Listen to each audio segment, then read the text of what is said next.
اللي هيجي الكورس هيتعلم؟ اكيد طبعا.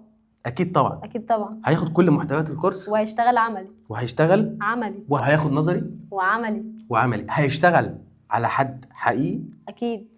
يعني مش نظري فقط. لا، او اشتغل بايده. واشتغل بايده. هل في متابعه بعد نهايه الدبلومه؟ حتى الحالات اللي هيشتغلوا عليها هم اللي هيتابعوها بعد كده. طب فرضنا انا ما عنديش مكان اقدر اجيب حالتي واجي اشتغل عندك في المكان؟ تقدر في مكانك في اي وقت.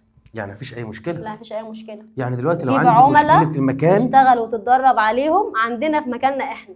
حلو. يعني دلوقتي بتقولي لي ان انا لو ما عنديش المكان اقدر اجيب العميل بتاعي واشتغل بالاجهزه بتاعتك واتدرب في مكانك. بالظبط. صح كده؟ صح كده. طب انا دلوقتي هسالك سؤال.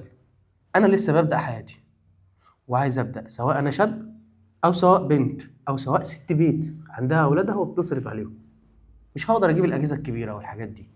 في اجهزه تانية حديثه جدا مستنسخه من الاجهزه الكبيره وبسعر قليل جدا جدا. يعني تقدري تقولي لي او معنى كلامك ان احنا في اجهزه هنشتغل بديله ببديله ومش هيكون الموضوع مكلف. خالص. صح كده؟ جدا. الموضوع سهل جدا جدا. ومش صعب خالص. بالنسبه لاي حد شايف ان الموضوع والاجهزه صعبه. تعالى يوم واحد بس شوف المنحه بتديك ايه وبمنتهى البساطه، وانت بنفسك هتقرر وتقول ده صعب ولا سهل. المنحه دي بالعكس. منين؟ من وزاره التضامن. سعر مخفض جدا، مفيش سعر كده في اي مكان تاني. لو عايز اعرف السعر اعمل ايه؟ هتقول تم واحنا هنتواصل معاك. شكرا ليكم.